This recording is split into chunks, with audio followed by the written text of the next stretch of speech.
Hello, beautiful beings. Thanks for tuning in today. Dante here, and today I want to talk about a subject that I like to call the healing trap, or another way of seeing this could be self-destructive shadow work. And it's kind of when you live through this attitude that something always has to be healed, fixed, transmuted, looked at, worked on inside in a way that robs you of your joy and sort of robs you of feeling your inherent value. Um, so this is something that comes up actually more frequently than you'd expect in spiritual communities, and in a way it is just a part of the path. And for me, I could see this in a way there were threads of this that was always present in my journey, and I think it was maybe 3 or 4 years into the journey of awakening, maybe a bit more, that it became really apparent to me, or that I was really lost in it. This thing I call the healing trap. And after that, it came to the light a lot more. And the remedy is really focusing on what's truly therapeutic. So I think part of what brought me into the healing trap, and maybe other people have different attitudes towards this, but it's kind of like an attitude or an idea that you need to re-experience and re-examine something that was painful, or an aspect of yourself that is painful, in order to get through it, in order to overcome it. And of course, we do have to look at a lot of shadows, and we have to feel really deeply in ourselves, where does this come from? We have to release that by being willing to love and embrace it. Though there's a big difference between that attitude and an attitude of kind of, a continuous investigation that's so thorough that you don't feel able to show up to the flow of life in a way, because you're constantly healing or processing something. And yeah, what was that journey like for me? I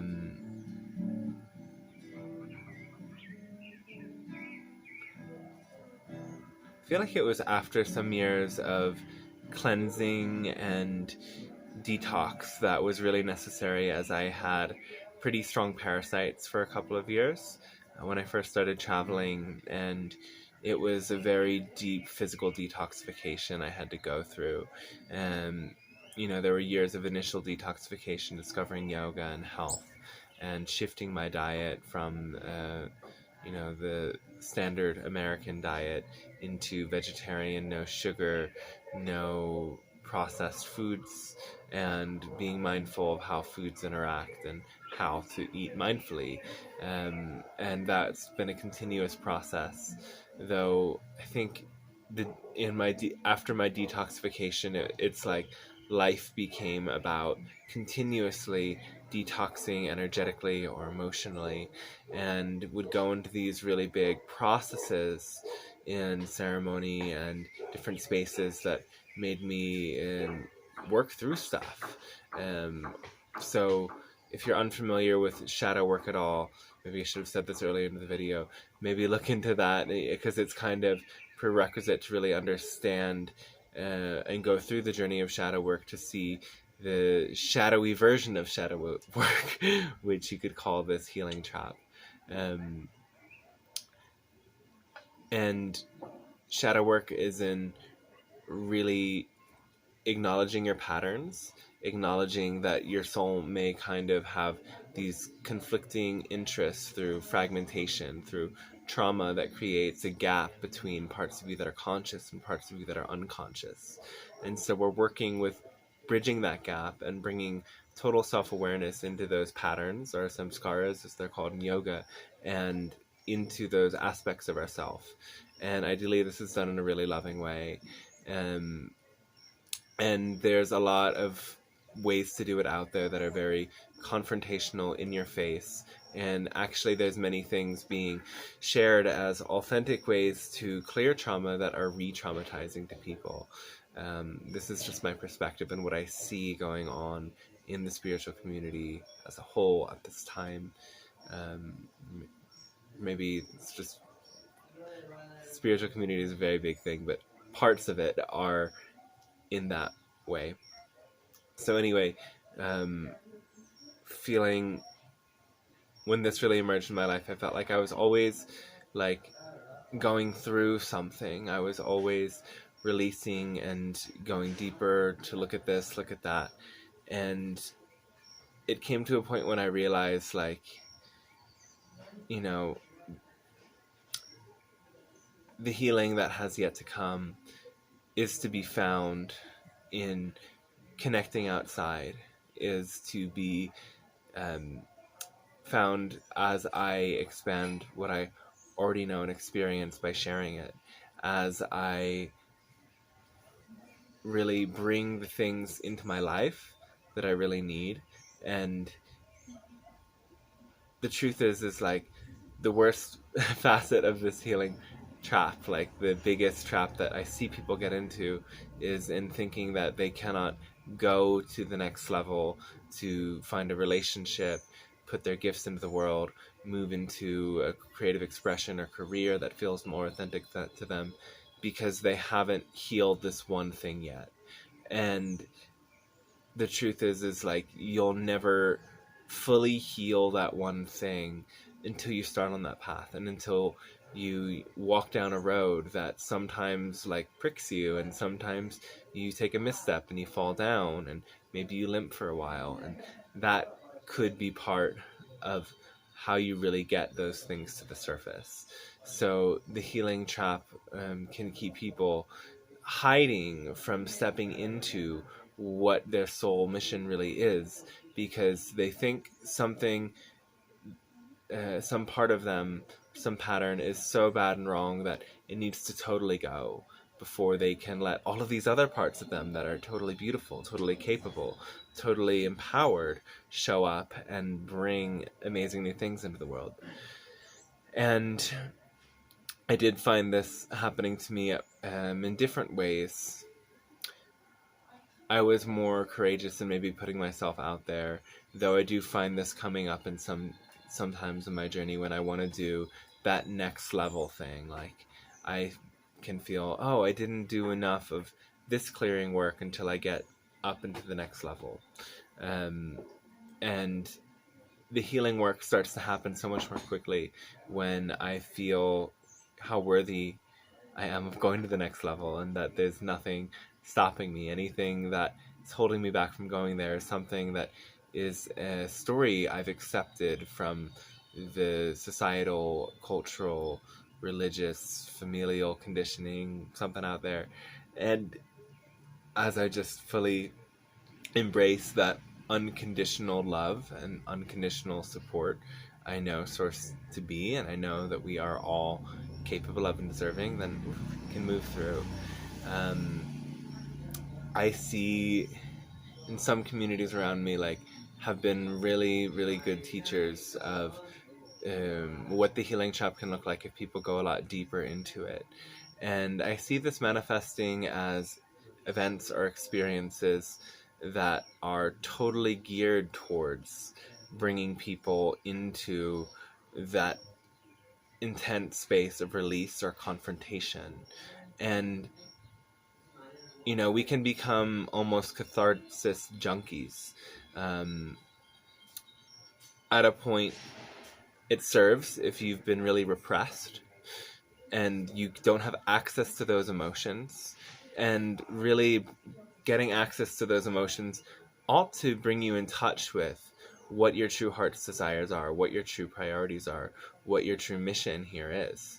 As we start to feel where our resistances are and see through them, we can start to see more clearly the path that lies before us. And when people just, you know, feel this movement, this opening that comes with a cathartic experience, they can continue to seek that again and again. And of course, we all enjoy that release and that ability to tap into our feelings more, though it will come in more natural and deep ways when we aren't seeking that out specifically and seeking out spaces that can push to the surface all of these heavier, shadowy aspects. And when we get in touch with shadowy aspects, we want to bring love to them. We want to bring gentleness to them. We want to bring compassion.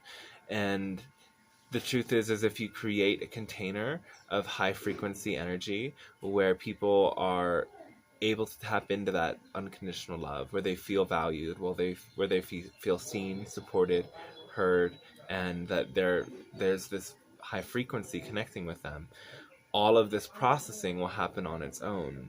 And I noticed from a lot of containers that push people into the rabbit hole of what that program is that oftentimes people get more lodged into the patterns.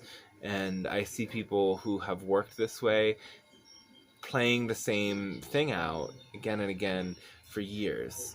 So um, what I've noticed with doing trauma release work, like inner child work, or I do use the process Teal Swan developed or channeled, the completion process, which is an aspect of that. It's like this allows us to get in touch with those things, and once we change the story once, it's like we have to live as if that change is permanent. Because if we don't choose that perspective, that this change is a permanent change of my being, when I make these shifts inside, when I view these past selves, then the same story can just come back to life. And it's ultimately a tool to show us the ways that we want to create this love, this gentleness, this deeper connection with ourselves and our lives. So I've really moved away from anything that has that primary emphasis of pushing into and through the darkness, because I've seen that in raising in the light, the darkness itself will naturally clear. And there is, of course, the caveat that spiritual bypassing is the other extreme of the healing trap. They're actually the same energy that expresses themselves in very different ways. And I see people who are, very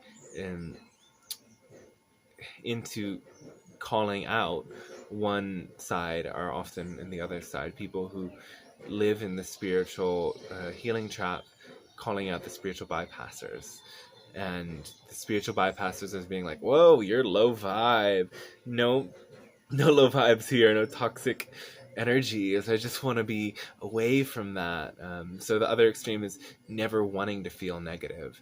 And I think the real remedy to, if you feel like you may be in the healing trap as you pursue healing work, because we want to obviously still work on ourselves on every level, physically doing body work on some degree, emotionally just giving ourselves space with others to process and feel what we're feeling, mentally by intellectually challenging ourselves and looking into things that stimulate our sense of connection and wonder in the world, and spiritually by doing the practices that allow us to go to those higher dimensions and states. So we need to work on all of those levels consistently. And another healing trap is thinking that if I just work on this level alone, like if I just get connected with my emotions, the other levels will heal. I won't have to do any work on my body. Or if I just do yoga every day, I don't have to think about that, because the practice is enough for me to get into my Zen state, and then I'm perfect. Those are bypasses, or traps as well. And I do see them out there. So what tangent did I go off on now? So yeah, the biggest way to make sure that you're not in that healing trap is to ask yourself, am I being totally authentic with myself right now? Am I doing the things that bring me the greatest love and joy? Am I living my highest excitement? And if you are, then at least in that moment, you're not falling into the healing trap. Because again, this joy, this passion, this following your highest excitement, as Bashar says it, living the vibration of love through you, as many other channel beings and the Pleiadians suggests, is that is the way that all of this heals and all of this transforms. And when you really get this kind of channeled bit that the guides are bringing through, that you are never the same person you were before, and every moment you're shifting through billions of parallel realities, you can really get a sense that, you know, who you are today has nothing to do with versions of yourself that you have been. And one belief system that really keeps people in this healing trap is this idea of reconciling the past. All you have to do is love and accept it. Those other things that you did are actually other versions of yourself. It's the same soul, different person. And when you can just bring yourself to see how quickly you're shifting without even normally realizing it, you can allow yourself to kind of be freed from these past ideas, past identifications, and come fully into the moment.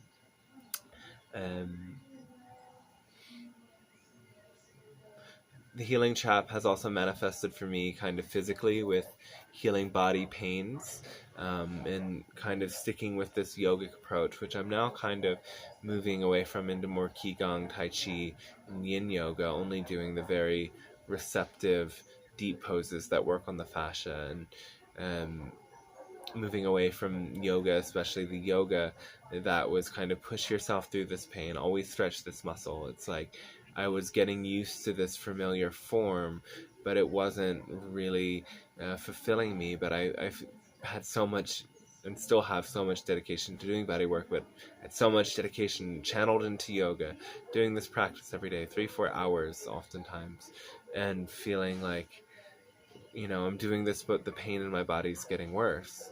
And so believing what I'd been taught, that the way you do it is pushing through, showing up, challenging yourself. It really like came to many cycles of totally exhausting myself, feeling ashamed of leaving the practice, coming back in with that same attitude of pushing through it. And I feel finally breaking free from this healing trap of like needing to push through the things in my body, and finding this kind of the movement of stillness in Qigong, where all I have to do is come into alignment and adjust slightly, and the whole channel of energy comes into flow. So that's another example of a healing trap, when you just continuously emphasize on pushing through, working through, and really it's like creating this space where you feel comforted, loved, and supported. And that is really the basis of healing. And of course we can go esoteric into this and that and the other thing. And you know, if to heal thyself on some level is to know thyself. When you get to these higher, more transcendental layers of self, it's like the awakening of no self, that any of these parts of you that you need to heal, ultimately you can release identification from. They're not the real you, the highest aspect of you, but you can embrace them and hold them, and know that you can get where you're going without fighting them, without changing them, without healing them. And when you just accept them where they're at and bring them along for the ride, they'll heal on their own. So there's nothing within you or within anyone that is too wrong or broken for them to have their needs met and to create more love and joy in their lives in this moment and every moment. And when you just look at the way that you can create that for yourself, it will flow. It will organize itself. And there's nothing to fight or push against inside. It's only this vibration of true non-resistance to your own self and all that you hold and embody that is going to bring this healing through for you and for the collective. Because once you do it for yourself, the change ripples out and really affects everyone that you reach and those that they reach.